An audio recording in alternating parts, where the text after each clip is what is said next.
के क्षितिज को छोड़ दीजिए, के से करण जौहर को बुलाइए, क्योंकि वो बहुत बड़ी मछली है वहाँ की, वो छोटी मोटी मछली नहीं है। उसको बहुत सारी चीज़ें, वो पार्टीज़, ये रेव पार्टीज़ करवाना, ये इस तरीके की पार्टीज़ कराना, उसमें उनकी महारत हासिल है। वो करवाते हैं ये सारी चीज़ें, और ये कोई छुपी हुई बात नहीं। करण जौहर का जब ये वीडियो पकड़ा गया था, उसने बोला मैं क्यों एक्सप्लेनेशन दूं, अगर मेरे घर के अंदर कोई किसी प्रकार की कोई पार्टी हो रही है और हम कुछ भी उसमें कर रहे हैं। ये ऐसे नहीं होता, कुछ भी कर रहे हो तुम उसमें, ये नहीं चलता है। तुम्हारे जो कनेक्शन है वो है पाकिस्तानी अनिल मुशर्रफ से, जो तुम्हारे यहाँ पैसे लगाते हैं और जो बाजवा के और इमरान खान के बड़े पक्के साथी हैं। और अब ये जो छपाक वाली मैडम है, इनका जब नारकोटिक्स वाला एंगल आया, इनकी जो इमेज इन्होंने बनाई थी ना, होलियर देन दाऊ वाली इमेज, ये भी छपाक से हमारी नजरों में नीचे गिर गई। ये सारे ड्रग सिंडिकेट के या आतंकवादियों के, देश विरोधी गतिविधियों के, ये आके निकल करके कहाँ से आता है? ये रॉ है, और रॉ के जो एजेंट्स हैं वो बड़े चुपचाप काम करते हैं। तो हो सकता है काम कर रहे हो, और ना कर रहे हो तो प्लीज करना शुरू कर दीजिए आप लोग।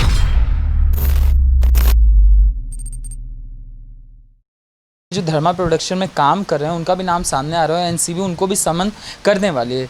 इसको किस तरीके से देख रहे हैं मैम? करण जौहर की पार्टी से करण जौहर का नाम आ रहा है इसके अंदर। करण जौहर के बारे में मैं क्या बोलूं, सारी मुसीबतों की जड़ और सारी परेशानियों की जड़ बॉलीवुड के अंदर करण जौहर है। ये जो है ना जन्मदाता है इन सारी चीज़ों के। पार्टी देते हैं अपने घर में, सारे ए लिस्टर वहाँ पर बैठे हुए थे। बाय द वे जिनका नाम कंगना रनौत ने लिया था, वो आधे से ज़्यादा उस पार्टी में अवेलेबल थे। मस्त अपना सिरिंज और पता नहीं क्या क्या चीज़ों का इस्तेमाल कर रहे थे। उसके बाद करण जौहर आकर के वाहियात बातें करते हैं। खैर, करण जौहर को तो नाचने गाने ठुमके लगाने के अलावा कोई दूसरा काम है नहीं, है ना। इसके अलावा उनको कोई जानकारी है नहीं, बुद्धिजीवी नाम के वो व्यक्ति है नहीं, पढ़े लिखे वो है नहीं, और मुझे कोई परेशानी इसको बोलने में है नहीं। पिताजी ने दे दी विरासत छोड़ के, यही तो है नेपोटिज्म का प्रोडक्ट। पिताजी ने मेहनत करी, पिताजी ने विरासत छोड़ दी, ये जाकर के गद्दी में गले में जाकर के बैठ गए, और उसके बाद इन्होंने बर्बादी शुरू कर दी। यही हो रहा है, यही चल रहा है। अब करण जौहर के ये एनसीबी को सबसे पहले पकड़ना चाहिए था, सबसे पहले उनके इस वीडियो को लेना चाहिए था। उस वीडियो की फॉरेंसिक हो, मैं मना नहीं कर रही हूँ, फॉरेंसिक हो, क्योंकि हम सबको पता है वो सच्चा वीडियो है, ठीक है। और उसके बाद एक एक करण जौहर को पकड़ा जाए, और जितने वहाँ पार्टी में थे, जितने सारे के सारे, उन सबको बुलाया जाए, उन सबको समन दिया जाए। और करण जौहर को अगर आपने पकड़ लिया और उनको पूछ लिया ना, तो वो तो बोल देंगे, वो रो पड़ेंगे, वो बोल देंगे उनसे आपको बहुत सारी सच्चाई निकलेंगी। के क्षितिज को क्यों बुलाया है? मैं कहती हूँ के क्षितिज को मत बुलाइए, आप जो है के क्षितिज को छोड़ दीजिए, के से करण जौहर को बुलाइए, क्योंकि वो बहुत बड़ी मछली है वहाँ की, वो छोटी मोटी मछली नहीं है। उसको बहुत सारी चीज़ें, वो पार्टीज़, ये रेव पार्टीज़ करवाना, ये इस तरीके की पार्टीज़ कराना, उसमें उनकी महारत हासिल है। वो करवाते हैं ये सारी चीज़ें, और ये कोई छुपी हुई बात नहीं है। अब ये रोना शुरू कर देंगे, हमारा कैरेक्टर असासिनेट किया जा रहा है, जनता हमारा कैरेक्टर असासिनेट कर रही है, हमारे बारे में गलत बोल रही है। तुम्हारा कैरेक्टर बचा कहाँ है जिसको हम असासिनेट करें? कैरेक्टर हो तो हम बचाएं भाई। जो कहते हैं हमें एम्बेरस कर रहे हो, तो एम्बेरसमेंट को कौन एम्बेरस कर सकता है भाई? तुम तो इस देश के लिए एम्बेरसमेंट बन गए हो। अब हम चाहते हैं कि तुम लोग अपने घर में बैठो और अपनी शक्लें हमें ना दिखाओ। देखिए, कल भारत के राष्ट्र कवि आदरणीय रामधारी सिंह दिनकर जी की जयंती थी, और उन्होंने एक लाइन बोली थी, उनकी कविता की एक लाइन मैं बताती हूँ। उन्होंने तो लाखों असंख्य लाइन बोली थी कि मानव जब जोर लगाता है, पत्थर पानी बन जाता है। और आज जिस तरीके का हाल बॉलीवुड के अंदर हो रहा है, वो जो जोर लगा है हिंदुस्तान की जनता के द्वारा, तो आप देख लीजिए किस प्रकार से तमाम एजेंसीज इनके पीछे लग गई हैं। आज कोई ऐसी एजेंसी नहीं है जो इनको इन्वेस्टिगेट नहीं कर रही है। अब आपने बात करी बॉलीवुड के ये ए लिस्टर्स। पहली बात, इनको ए लिस्टर, बी लिस्टर, सी लिस्टर बनाता कौन है? वही मानव जिसने आज इनके पीछे जोर लगा के रखा हुआ है, यानी कि आप और हम, हिंदुस्तान के 135 करोड़ की जनता। अब जो है ना, इनको एनसीबी ने बिल्कुल छोड़ना नहीं चाहिए, क्योंकि ये वो लोग हैं जो हमारे समाज को गुमराह करते हैं, हमारे देश को गुमराह करते हैं, हमारे लोगों को गुमराह करते हैं, हमको, हमारी संस्कृति को खराब कर रहे हैं। देखिए, कुठारा घाट सिर्फ ये नहीं है कि इन्होंने ये वहाँ पर बॉलीवुड के लोग हैं, इनका ये मामला रह गया है कि हम सिर्फ अपने घरों में बैठ करके ये ड्रग्स कर रहे हैं, हैश पी रहे हैं, कोकीन पी रहे हैं, कोको, पता नहीं क्या क्या तो नाम है, ये सारी चीज़ों का सेवन कर रहे हैं। सिर्फ बात वहाँ तक नहीं होती है। मैं तमाम चैनल्स में जाकर के, और डे वन से मैं ये बात बोल रही हूँ कि ये आपके घर का मामला नहीं है। करण जौहर का जब ये वीडियो पकड़ा गया था, उसने बोला मैं क्यों एक्सप्लेनेशन दूं, अगर मेरे घर के अंदर कोई किसी प्रकार की कोई पार्टी हो रही है और हम कुछ भी उसमें कर रहे हैं। ये ऐसे नहीं होता, कुछ भी कर रहे हो तुम उसमें, ये नहीं चलता है। तुम हिंदुस्तान के जिम्मेदार लोग हो, तुम समाज के लोगों ने तुम्हें बनाया है, इस देश ने तुम्हें बनाया है। अगर तुम कुछ गलत करते हो तो उसको एक डिफरेंट दृष्टि से देखा जाता है। लोग आइडियलाइज करते हैं, लोगों को लगता है कि जिस तरीके से करण जौहर की पार्टीज में हो रहा है, कोई लड़क रहा है, किसी की नाक लाल है, कुछ कर रहे हैं, यही शायद तरीका होगा, यही तरीका होगा, और इसी तरीके से फेम मिलती है, इसी तरीके से पैसा आता है। तो वो सारी चीज़ों के लिए तुम्हें जवाबदेही देनी पड़ेगी। और इनके बॉलीवुड के काफ़ी सारे लोग ये कहते हैं कि हम पर क्यों शिकंजा कसा जा रहा है, कॉर्पोरेट वर्ल्ड में क्यों नहीं बोला जाता है, दिल्ली के अंदर हो रहा है, यूपी के अंदर हो रहा है, मीडिया के अंदर हो रहा है। भैया देखिए, ऐसा है कि तुम्हारे जो कनेक्शंस हैं ना, वो हैं डायरेक्ट अंडरवर्ल्ड से, तुम्हारे जो कनेक्शन है वो है दाऊद ग्रुप से, तुम्हारे जो कनेक्शन है वो है माफियाओं से, तुम्हारे यहाँ हवाला का पैसा चलता है, तुम्हारे जो कनेक्शन है वो है पाकिस्तानी अनिल मुशर्रफ से, जो तुम्हारे यहाँ पैसे लगाते हैं और जो बाजवा के और इमरान खान के बड़े पक्के साथी हैं, क्लोज दोस्त हैं। तुम्हारे जो कनेक्शंस हैं वो उन लोगों से हैं, तमाम इन लोगों से जो हिंदुस्तान में आतंकवादी अटैक्स करवाते हैं, आतंकवाद के कहर ढाते हैं, और हमारे जो सरहदों पर हमारे फौजी खड़े हैं, वो आतंकवादी जा करके उन लोगों का सीना छलनी करते हैं। और जब ये ड्रग का काम होता है, ड्रग पेडलिंग का काम होता है, ड्रग उनसे खरीदी जाती है, वो पैसा हिंदुस्तान का पैसा, पहली बात वो हमारा पैसा है जो हम इनको देते हैं अपने टिकट्स खरीद करके, वो पैसा ये ड्रग्स खरीद के अंडरवर्ल्ड माफिया पाकिस्तानियों को दे रहे हैं, और उसके बाद हमारा ही पैसा इन बॉलीवुड वालों के कारण हमारे ही विरोध में, आतंकी अटैक में और हमारे सरहदों के हमारे जवानों को छलनी करने के लिए इस्तेमाल किया जा रहा है। तो छोटी सी बात नहीं है ये, देश की एकता अखंडता की बात है, देश की सुरक्षा की बात है, हिंदुस्तान की आम जनता की सुरक्षा की बात है। इसलिए तुम्हारी जिम्मेदारी ज्यादा बनती है, इसलिए तुम्हारी जवाबदेही ज्यादा बनती है, इसलिए तुम पर प्रश्न चिन्ह सबसे पहले लगाया जाएगा, इसलिए शिकंजा तुम पर सबसे पहले कसना बहुत ज्यादा आवश्यक है। और मैं तो कहती हूँ बड़ा अच्छा काम एनसीबी कर रही है, साधुवाद है एनसीबी को, पर किसी को छोड़ा ना जाए, ये मैं बार बार विनती कर रही हूँ। किसी को भी, कोई भी कितना भी बड़ा कोई ए लिस्टर हो, अभी सुनने में आता है कि पहले तो 25 नाम की बात हो रही थी, अभी एनसीबी के पास 50 लोगों की नाम है, जिसमें जो बॉलीवुड के ए लिस्टर मेल एक्टर्स हैं उनके भी नाम है, उनको भी समन जाएंगे, एक एक को समन जाएंगे और एक एक ये लोग बाहर निकल के जाएंगे। इतने भोले भाले खूबसूरत इनके चेहरे। इस मैडम दीपिका पादुकोण ने जिस तरीके से वो छपाक मूवी बनाई थी, उसकी वो प्रोड्यूसर भी थी, उसकी वो एक्टर भी थी, किस तरीके से ये लोग हाथ जोड़ करके आ जाते हैं ना पब्लिक प्लेटफॉर्म्स में अपनी मूवी को प्रमोट करने के नाम पर, रोना धोना शुरू कर देंगे, उस बेचारी लड़की को बुला लेंगे एसिड सर्वाइवर को, उसको हक करेंगे, कडल करेंगे, रोएंगे, बोलेंगे हमें समाज की बड़ी चिंता है, हम लोगों के बारे में बहुत सोचते हैं। इनको पता है कि ये इमोशनल कॉर्ड है जो हिंदुस्तान की जनता की अगर छू ली तो वो लोग हमारे पीछे भागते हैं, हमारे भक्त हो जाते हैं, और उसी का इन्होंने इतने समय तक दोहन किया है और गलत इस्तेमाल किया है।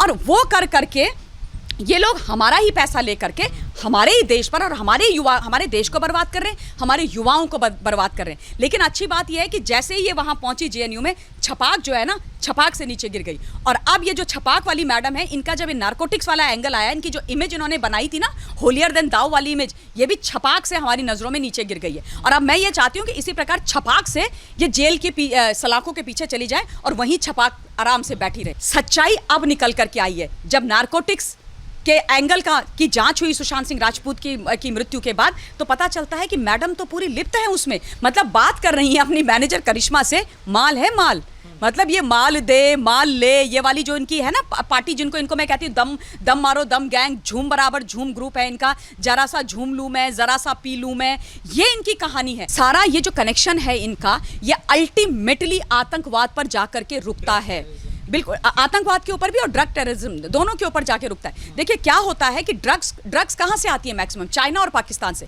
मेन सोर्स है इनके चाइना और पाकिस्तान, दोनों हमारे दुश्मन मुल्क हैं, दोनों हमारी जान की मुसीबत बन करके बैठे हुए हैं, दोनों जब इनको मौका मिलता है हमारे ऊपर अटैक करते हैं, हमको तंग करने की कोशिश करते हैं। कांग्रेस के समय से करते आए हैं, हमेशा से करते आए, लेकिन कभी इनके खिलाफ कोई कार्रवाई नहीं की गई। बॉलीवुड बहुत अच्छी तरह से जानता समझता है, बॉलीवुड को ये सारी चीजें पता है, फिर भी उनके साथ कनेक्शंस है, अंडरवर्ल्ड के कनेक्शन है। दाऊद को कौन बचा रहा है इतने समय से? कहां है दाऊद? पाकिस्तान में छुप के नहीं बैठा हुआ है, और तुम्हारा वही दाऊद तुम्हें पैसे देता है, उसी दाऊद के पैसे लगा करके तुम पिक्चर बनाते हो, उसी दाऊद की जो ये माफियागिरी चलती है उसका तुम ड्रग्स खरीदते हो। ड्रग माफियाओं का ये सिंडिकेट कहाँ से चल रहा है? ये सारे लोग ही तो चला रहे हैं। और ये लोग, मैं कल किसी डिबेट में बैठी हुई थी तो मुझे कहते हैं कि आप ऐसे कैसे बोल सकते हो? अरे भैया क्यों नहीं बोल सकती? ये कोई रॉकेट साइंस है पता करने के लिए कि डी गैंग और ये माफियाओं का तुम्हारे यहाँ कितना इंटरफेरेंस रहा है। मुझे याद है वो एक्ट्रेस हुआ करती थी 90s के दौर पे, मंदाकिनी करके, हाँ, उसको लॉन्च कराने के लिए एडी चोटी का जोर दाऊद ने लगा दिया था। और वो उस समय वो डिसाइड करते थे कि कौन सी हीरोइन किस पिक्चर में और कब कास्ट की जाएगी, और कौन सी पिक्चर बनाई जाएगी, किस पिक्चर का क्या लेवल होगा। तो क्या हमको नहीं पता है? क्या हिंदुस्तान को पता नहीं है? खाली ये वाली बात है कि इतना मुखर होकर के कभी किसी ने बोला नहीं है। सुशांत सिंह राजपूत की रहस्यमयी मौत के बाद ये सच्चाइयां एक के बाद एक निकल करके सामने आ गई हैं। सुशांत का बलिदान है, ये बहुत बड़ा बलिदान है, और मैं तो कहती हूँ हिंदुस्तान को कभी ये बात भूलनी नहीं चाहिए। उसने अपनी जान दी है हमें ये सच्चाई जानने के लिए। और अब बहुत गलत होगा अगर हम इन लोगों को पकड़ करके पीछे नहीं डालेंगे। लेकिन ये बात ज़रूर है कि सेंट्रल गवर्नमेंट की भी बहुत बधाई के पात्र है हमारी सेंट्रल गवर्नमेंट, जो पूरी ताकत से आज लगी हुई है। एनआईए का रोल बहुत इंपॉर्टेंट है, बहुत ज़्यादा इंपॉर्टेंट है। जो ये ड्रग नेक्सस है, ड्रग टेररिज्म है, ड्रग माफिया जो लोग हैं, इसको ख़त्म करना, बस्ट करना बहुत ज़रूरी है। और इसका मेन जो सोर्स है वो बॉलीवुड है, विदाउट अ डाउट बॉलीवुड है। इसका जो मेन कनेक्शन है, चाहे वो पाकिस्तानियों से हो, माफियाओं से हो, वो बॉलीवुड के रास्ते होकर के निकलता है पूरी तरीके से। आप ये बताइए, ये जो जिसका मैंने नाम लिया है मुशर्रत, वो अनिल कपूर की बेटी है सोनम कपूर, जो ज्ञान दे रही थी, वैसे बड़ा बड़ा विचित्र ही ज्ञान दिया उन्होंने। जब जया बच्चन जी ने भाषण दिया ना वहाँ पर, तो वो कहती हैं कि जब मैं बड़ी होंगी तो मैं जया आंटी के जैसे बनूंगी। अरे भाई कितनी बड़ी होगी, कितनी बड़ी होगी, मतलब कहाँ क्या क्या करना चाहती हो, बुजुर्ग हो गई हो तुम। ये ना राहुल गांधी वाले ब्रैकेट में आते हैं। जैसे वो 51 साल का युवा है, वैसे ये अभी तक ये पैदा ही नहीं हुई है, तो ये पैदा होंगी, फिर ये बड़ी होंगी, फिर ये अपनी जया आंटी के जैसे बनेंगे। तो ये लोग ऐसे बेतुकी बात करते हैं। उसी सोनम कपूर की शादी में अनिल मुशर्रफ इनवाइटेड थे।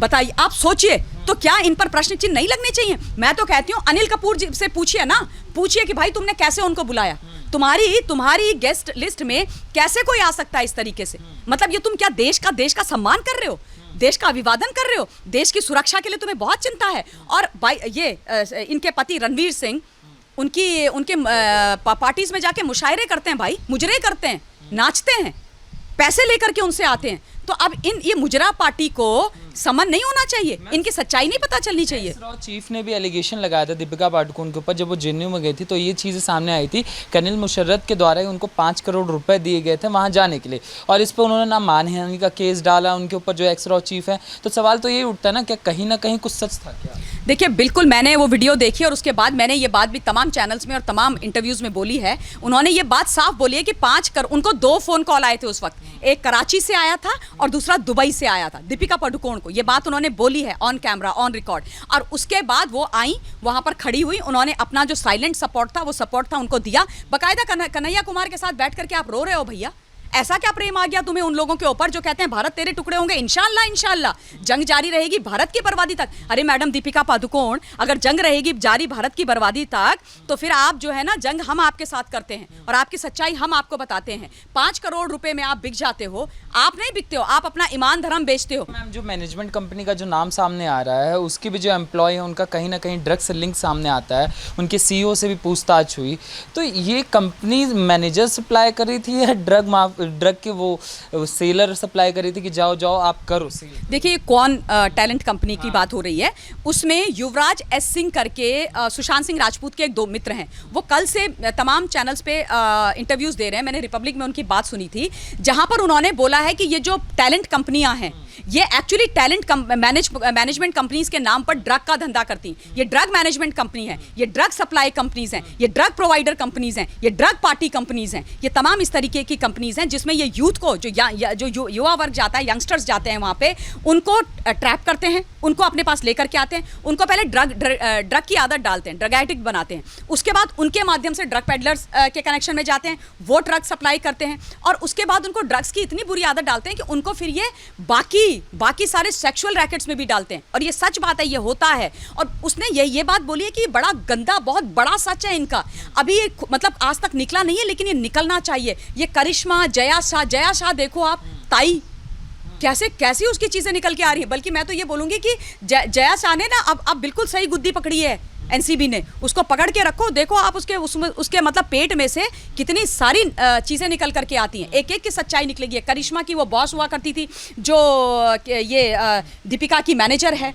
तो और दीपिका पादुकोण अभी पूरी तरीके से प्रेशराइज कर रही है करिश्मा को, अपनी मैनेजर को, कि तुम एनसीबी के सामने कोई कबूलनामा मत देना, तुम कुछ सच मत बोलना। उसके कबूलनामे से कुछ नहीं होता है। हमारे देश की जो एजेंसीज है ना, ईडी, सीबीआई, एनसीबी, एनआईए, ये जो है ना विश्व की सबसे बढ़िया एजेंसीज हैं। और ऐसा है, ये लोग हश में और जल्दीबाजी में काम नहीं करते हैं मुंबई पुलिस के जैसे। ये बड़े सोच समझ के, तथ्यों के आधार पर, पुख्ता सबूतों के आधार पर काम करते हैं, और जब करते हैं ना तब पक्का काम करते हैं। तो करिश्मा बोले या ना बोले, तुम्हारी ढोल की पोल तो खुलने ही वाली। जिस तरीके से काले सच निकल कर पर्दे जो खुल रहे हैं बॉलीवुड की जनता की एक मांग उठ रही है कि रॉ को क्यों ना लगा दिया जाए, जो ISIS के एजेंट छुपे हुए हैं उनको भी निकाल कर बाहर किया जाए, क्योंकि जिस तरीके से अनिल मुशर्रफ का नाम सामने आता है जिन्नी वाले इन सारे मामले में, तो जनता भी चाहती है कि एक बार रॉ को लगाया जाए और सफाई अभियान चालू की जाए।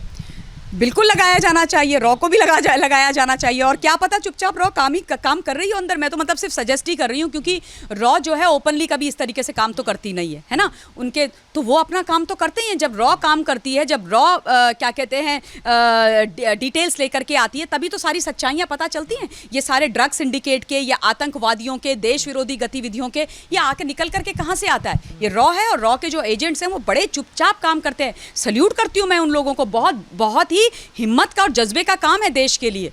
मतलब आप एक गुमनाम जिंदगी जीते हो और पूरी जिंदगी देश के लिए लगा देते हो, वो होते हैं रॉ के एजेंट्स, वो होते हैं रॉ के ऑफिसर्स। तो हो सकता है काम कर रहे हो, और ना कर रहे हो तो प्लीज़ करना शुरू कर दीजिए आप लोग।